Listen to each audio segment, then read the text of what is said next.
অনাকাঙ্ক্ষিত অপ্রত্যাশিত দীর্ঘ একটি রাত পেরিয়ে নতুন সকালের সূচনা ঘটে। মাথার উপর সূর্য মামা উকি দিলেও আজ আহমেদ পরিবারে এখনও অন্ধকার ছেয়ে আছে। কারোর চোখে ঘুম নেই, শুধু ক্লান্তি ও ভয় রয়েছে। ফায়জাকে বিয়ে করে মধ্যরাতে নিয়ে গিয়েছে রুহান। রোজা নিজের বিয়ে আটকাতে পারলেও ছোট বোনেরটা পারেনি। উল্টো তার মাথায় বন্দুক ঠেকিয়ে তারই বোনকে কবুল বলতে বাধ্য করেছে রুশান মির্জা। ভাই হয়ে ভাইয়ের জন্য রুশান যা করেছে তা সে বোন হয়ে বোনের জন্য করতে পারেনি। শুধু চেয়ে চেয়ে বোনের বিয়ে দেখেছে। ফায়জার বিয়ের পর রোজা আবার ঝামেলা করে, তবে এবার রুশানের সঙ্গে নয়, বরং তামিমের সাথে। ছেলেটা আধা জল খেয়ে পড়েছিল তাকে বিয়ে করার জন্য। সে ধৈর্য হারিয়ে রেগে মেগে থাপ্পড় মেরে দেয়। হবু বউয়ের হাতে থাপ্পড় খেয়ে স্তব্ধ হয়ে গিয়েছিল তামিম। জীবনের প্রথম কোনো মেয়ের হাতে থাপ্পড় খেয়েছে, যেখানে কখনো তার বাবাই তার গায়ে হাত তোলেনি। সেখানে একটা বাইরের মেয়ে মারার সাহস দেখিয়েছে। রোজাকে যদি সে পছন্দ না করতো তাহলে হয়তো ওখানেই কিছু একটা করে ফেলতো। যাওয়ার আগে শুধু এইটুকু বলে গিয়েছে, আজ হোক বা কাল তোমাকে আমি আমার বউ করে তবেই ছাড়বো রোজা। এসব ভেবে দীর্ঘশ্বাস ছাড়ল রোজা। শরীরে লেপ্টে থাকা শাড়ির অবস্থা নাজেহাল। লম্বা আঁচল খুলে পাশে পড়ে আছে, অর্ধেক কুচি খুলে এলোমেলো হয়ে আছে। দুই হাতের চুড়ি ফ্লোরে ছড়িয়ে ছিটিয়ে আছে। নির্ঘুম ফুলে ওঠা রক্তিম চোখের কার্নিশ বেয়ে নীরবে অশ্রু গড়িয়ে পড়ছে। সে এত চেষ্টা করেও ফায়জার বিয়ে ভাঙতে পারল না। এমনকি তার ছোট বোনটার সাথে একটু দেখা করতেও দেয়নি রুহান। বিদায়ের সময় কত কান্নাকাটি করলো মেয়েটা, অথচ হৃদয়হীন নিষ্ঠুর পুরুষ সকলের সামনে তার বোনকে কাঁধে তুলে নিয়ে চলে গেল। সে চিৎকার করে বলেছিল, আমার বোনের যদি কোনো ক্ষতি হয় তাহলে আপনার রক্তে নিজেকে রাঙাবো। বিনিময়ে শুনতে পেয়েছিল এই রুহান মির্জার শরীরে যতদিন প্রাণ থাকবে ততদিন তার বইয়ের কোনো রকম ক্ষতি হতে দিবে না। কথাটা শুনে এক মুহূর্তের জন্য থমকেছিল সে। ভাবতে বাধ্য হয়েছিল, এই লোকটা কি সত্যিই মন থেকে তার বোনকে ভালোবাসে? যদি তাই হতো তাহলে এত জোর জবরদস্তি কেন? বিয়ের আগে তো পারত প্রেয়সীর মন জয় করতে, সাথে তার পরিবারেরও। কিন্তু তা না করে উল্টো হুমকি, মাথায় বন্দুক ঠেকিয়ে জোর করে বিয়ে করে নিয়ে গেল। সে তো আর এমনি এমনি বলে না। এই মির্জা পরিবার একটা গুন্ডা পরিবার।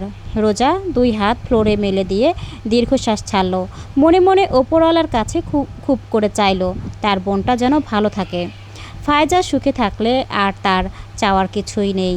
গভীর রাতে গাড়িতেই ঘুমিয়ে গিয়েছিল ফায়জা। যখন ঘুম ভাঙল তখন নিজেকে বিশাল বড় একটা আভিজাত্যপূর্ণ বেডরুমে আবিষ্কার করে।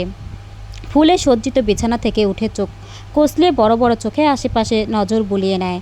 সে বর্তমানে বাসর ঘরে আছে।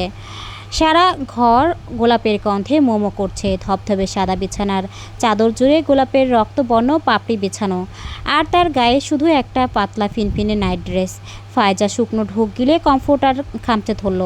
ভয়ে ভয়ে ঘাড় ঘুরিয়ে নিচের পাশে তাকায়। রুহান দুই হাতে বালিশ খামচে ধরে উবুর হয়ে পুরুষালী ভঙ্গিতে ঘুমিয়ে আছে। কমফোর্টার কোমর পর্যন্ত থাকার ফলে উন্মুক্ত পিঠ দৃশ্যমান। বলিষ্ঠ সুঠাম দেহের খাঁজ দেখে নজর সরিয়ে নিল ফায়জা, তবে কিছু একটা খেয়াল করে ফের স্বামীর দিকে দৃষ্টি নিক্ষেপ করলো। ফর্সা হাতের বাহুতে লম্বা করে একটা গভীর ক্ষতস্থান, যেন কেউ ছুরি দিয়ে আঘাত করেছে।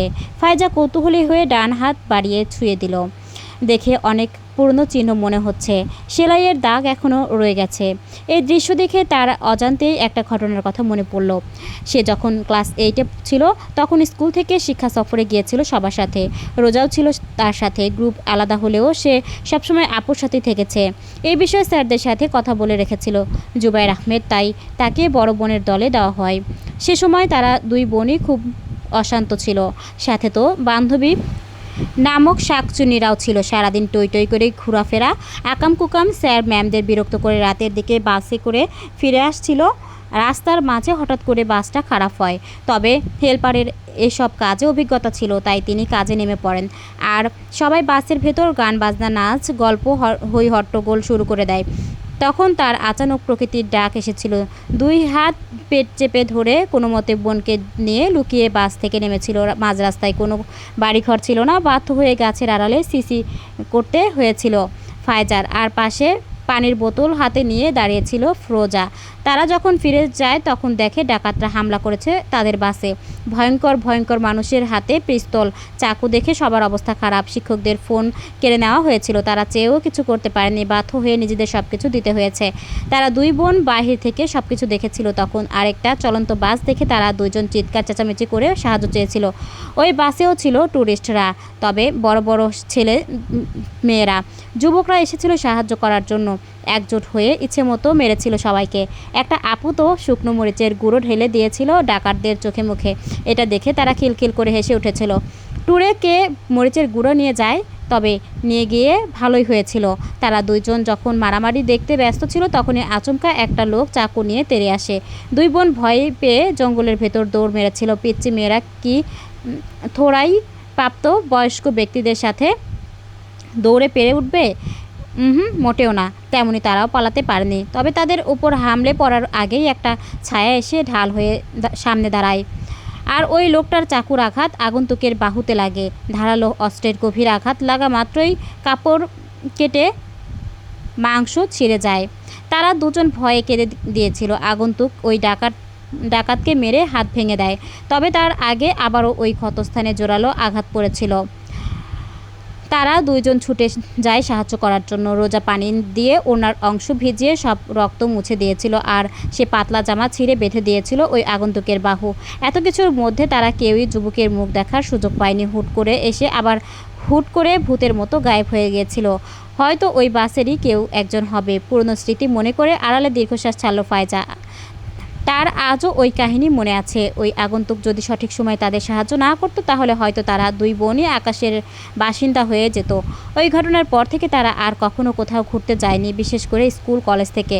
ফায়জা হাত সরিয়ে নেওয়ার সময় দেখে রুহান এক দৃষ্টিতে তাকিয়ে আছে। হঠাৎ করে মানুষটাকে জেগে থাকতে দেখে হকচকিয়ে উঠল। তড়িঘড়ি করে হাত সরিয়ে নিতেই অনুভব করলো একটি শক্তপোক্ত হাত তার কোমর জড়িয়ে ধরেছে। গুড মর্নিং জান। ঘুমু ঘুমু মাতাল করা কণ্ঠস্বর শুনে ফায়জার ভেতরটা কেমন জানি অস্থির হলো। সে চট করে কম্পিউটারের ভেতরে হাত ঢুকিয়ে রুহানের অবাধ্য হাত খামচে ধরল। লোকটার স্পর্শে তার সর্বাঙ্গ শিউরে উঠছে। সে পরপর ঢোক গিলে জানতে চাইল, আমার ড্রেস কোথায়? এহেন প্রশ্নে রুহান কপাল কুঁচকে অর্ধাঙ্গিনীকে পরখ করে আওড়ালো, তোমার শরীরেই তো রয়েছে, এটা তো একটা short nightie. So what? Lehenga কই? ক্লিন করতে দেওয়া হয়েছে। রাতে ওই অবস্থায় থাকলে তোমার ভালো ঘুম হতো না, তাই চেঞ্জ করে দিয়েছি। ফায়জা চমকে উঠল, কি? এখানে এত অবাক হচ্ছ কেন? আমি কি পরপুরুষ? বউ হও তুমি আমার, হালাল বউ। সো তোমার ওপর সম্পূর্ণ অধিকার আছে আমার। ফায়জা কিছুক্ষণ চুপ থেকে আওড়ালো, আমার শরীরের উপর আপনার অধিকার থাকলেও মনের উপর নেই। রুহান এক ঝটকায় অর্ধাঙ্গিনীকে নিজের নগ্ন বুকের উপর ফেলে কোমর চেপে ধরল এবং মুখের সামনে থেকে বেবি চুলগুলো সরিয়ে কানের পেছনে গুজে দিতে দিতে শুধালো, কেন? মনের মাঝে কি অন্য কেউ রয়েছে? যদি থাকতো তাহলে কি আপনাকে বিয়ে করতাম? তুমি কোথায় বিয়ে করলে? উল্টো পালিয়ে গেলে তোমার বিচ্ছু বোনের সাথে। ইচ্ছে করছিল তো তোমার ওই শয়তান বোনকে নিয়ে গিয়ে সিংহের খাঁচার ভেতর ছেড়ে দেই, তাহলে হয়তো অন্যের বউকে পালিয়ে নিয়ে যাওয়ার আসল মজাটা বুঝতো। ফায়জা অনেক চেষ্টা করে রুহানের বুকের মাছ থেকে সরে গেল। এই জন্যই আপনাকে আমার ভালো লাগছে না। শুধু সুন্দর চেহারা থাকলে কি হবে? একটা সুন্দর হৃদয় থাকতে হয়, যেটা আপনাদের ভাইদের মধ্যে কারোরই নেই। আপনারা আমার পরিবারকে কষ্ট দিয়েছেন, তাদের বন্দী করে প্রাণের ভয় দেখিয়ে আমাকে বিয়ে করেছেন। আমি যদি তখন কবুল না বলতাম তখন আপনার ভাই কী করতো? নিশ্চয়ই আমার আপুকে শ্যুট করে দিত। আপনার বড় ভাই যেমন আপুর বিশ্বাসের সুযোগ নিয়ে আমাদেরকে ঠকিয়েছে, তেমন আপনিও আমাদের অসহায়ের সুযোগ নিয়ে আমাকে বিয়ে করেছেন। পৃথিবীতে এত এত মেয়ে থাকতে আমিই কেন আমার সুন্দর পরিবারকে ভাঙলেন? কি ক্ষতি করেছিলাম আমরা? রুহান বিছানা থেকে উঠে ওয়াশরুমের দিকে যেতে যেতে বলে ওঠে, এতগুলো প্রশ্নের উত্তর আপাতত আমার কাছে নেই। শুধু এইটুকু জেনে রাখো, আমরা নিজেদের ভালোবাসার জন্য এর থেকেও জঘন্য কাজ করতে পারি এবং নিচে নামতে পারি। প্রয়োজনে থার্ড পার্সনকে পৃথিবী থেকে সরিয়ে দিতেও হাত কাঁপবে না। নিজের এমন নোংরা কাজের জন্য কিন্তু আপনি আমার মন কখনো পাবেন না। নো প্রবলেম বেবি, আমার মন তো তোমাকে দিয়েছি, এটাই আমার জন্য যথেষ্ট। আর যদি বলো তোমার ভালোবাসার কথা, তবে সেটা তুমি নিজ থেকেই আমাকে দিতে বাধ্য তুমি। কয়েকদিন পরের কথা, রোজা আজ ভার্সিটিতে এসেছে, তবে তার মন ভীষণ খারাপ। একমাত্র বান্ধবী টিনার সাথেও তেমন কথা বলেনি, ক্লাসেও মন নেই। তার শরীরটা ভার্সিটিতে থাকলেও মনটা বোনের কাছে পড়ে আছে। এই কদিনে একটু কথা হয়নি, দেখা হয়নি। আচ্ছা, তার ছোট বোনটা ভালো আছে তো? উত্তর জানা নেই তার, শুধু জানে তার কিচ্ছু ভালো লাগছে না। বাবাকে বলেছিল থানায় গিয়ে মামলা করতে, কিন্তু কিন্তু কাদের ব্যাপারে মামলা ঠুকবে? শহরের মন্ত্রীর ভাইয়ের বিরুদ্ধে, নাকি তাদের পরিবারের ছেলেদের বিরুদ্ধে? ক্ষমতার ভয়ে তো পুলিশরাও নিজের আসল কর্ম ভুলে যায়। দেখা গেল থানার লোকজনও তাদের সাথে জড়িয়ে আছে, আর মামলা করার অপরাধে উল্টো তাদেরই ক্ষতি হবে। তাকে মা বলে দিয়েছে পোদ্দারি করে নিজের নাক না গলাতে এসব বিষয়ে, নয়তো দেখা যাবে যেটুকু পরিবারের আস্ত রয়েছে সেটুকু থাকবে না ওই গুন্ডাদের জন্য। রোজা দীর্ঘশ্বাস ছেড়ে কাঁধে ব্যাগ চাপিয়ে রাস্তার ধার দিয়ে একা হাঁটতে লাগলো। উদ্দেশ্য ফাইজার কলেজে যাওয়া। 30 মিনিট হাঁটার পর সেই চিরচেনা কলেজের সামনে এসে দাঁড়ালো রোজা। সেও এই কলেজ থেকেই পাশ করেছে, তাই সব কিছুই চেনা জানা। যেহেতু কলেজ কার্ড ছাড়া ভেতরে যেতে দিবে না, তাই সে বাইরে দাঁড়িয়ে থেকে অপেক্ষা করতে লাগলো। সে সঠিক জানেও না তার বোন আদৌ কলেজে এসেছে কিনা, তবুও কড়া রোদের মাঝে গেটের সামনে দাঁড়িয়ে রইল চাতক পাখির মতো। প্রায় 1.5 ঘন্টা পর গেট খোলা হলো এবং ফার্স্ট ইয়ারের ছাত্রছাত্রীরা বেরোতে শুরু করলো। সবার পরনে সাদা ধবধবে কলেজ ড্রেস ও গলায় আইডি কার্ড। রোজা ঘামার্ত চেহারা মুছে সবার মাঝে খুব পরিচিত একটা চেহারা খোঁজার চেষ্টা করলো, কিন্তু সে ব্যর্থ হলো। ভাবলো হয়তো আসেনি, তাই সে চলে যাওয়ার জন্য পা বাড়াতেই খেয়াল করলো 2টি গাড়ি এসেছে দাঁড়িয়েছে। 4 জন বডিগার্ডের আড়ালে তার বোন হেঁটে বাহিরে আসছে। মুখে মাস্ক, মাথায় হিজাব থাকলেও তার চিনতে একটু অসুবিধা হলো না। এতদিন পর বোনকে দেখে রোজার শুকিয়ে যাওয়া ঠোঁটের কোণে একচিলতে হাসি ফুটে উঠল। সে এক মুহূর্ত নষ্ট না করে দৌড়ে গেল, কিন্তু ততক্ষণে ফায়জা গাড়িতে উঠে পড়েছে। আশেপাশে সবাই বাঁকা চোখে ও কৌতূহলী চোখে তাকিয়ে আছে। সেসব খেয়াল করে অনেক অস্বস্তি হলো, তাই সে ড্রাইভারকে দ্রুত গাড়ি স্টার্ট দিতে বলে। ফায়জা বড় বোনের কণ্ঠস্বর ফায়জার কান অবধি পৌঁছায় না, বরং চোখের সামনে গাড়ি দুটো ছুটে চলে গেল। গতকাল রাতে বৃষ্টি হয়েছিল, ফলে জায়গায় জায়গায় পানি জমে আছে। সেগুলোর মধ্যে দিয়ে গাড়ি ছুটে যাওয়ার সময় কাদা পানি ছিটকে রোজার গায়ে পড়ে। 2-3 বার ময়লা পানি পড়তেই ভিজে যায় জামাকাপড় এবং নোংরাও হয়ে গেল। আশপাশের অনেকেই এই দৃশ্য দেখে দাঁত বের করে হেসে উঠল, অথচ মেয়েটা নির্বিকার। তার ছলছল চোখের শূন্য দৃষ্টি ওই সামনে রাস্তায় ছুটে যাওয়া গাড়িটার দিকে। অন্যদিকে সফেদ গাড়িটা ভার্সিটির সামনে এসে থামে। মূলত ফায়জা থামতে বলেছে। সে তাড়াহুড়ো করে গাড়ির ডোর খুলে নামতে চাইলে গার্ডরা এসে বাধা দেয় এবং জানায় তার কলেজ ছাড়া আর কোথাও যাওয়ার পারমিশন নেই, বিশেষ করে এই ভার্সিটিতে। এটা শোনা মাত্র ফায়জা চিল্লে ওঠে। না তাকে তার বাড়িতে যেতে দিচ্ছে, আর না তো এখানে আসতে দিচ্ছে। এমনকি নিজের পরিবারের সাথে সামান্য যোগাযোগ করতে পারছে না, কারণ তাকে কখনো পর্যন্ত ফোন নিয়ে দেওয়া হয়নি। আর তার নিজের ফোন বাপের বাড়িতে আছে। প্লিজ একটু যেতে দিন আমাকে, আমি আমার আপুর সাথে একটু দেখা করে চলে আসব। আর কোথাও যাওয়ার জেদ করব না। দুঃখিত ম্যাম, আপনার আপুর সাথে কথা বা দেখা করার পারমিশন নেই। ফায়জা অনেকবার রিকোয়েস্ট করার পরও গার্ডরা নিজেদের কথায় অনড় ছিল। তারা কিছুতেই বসের খেলাপ যাওয়ার স্পর্ধা দেখাবে না।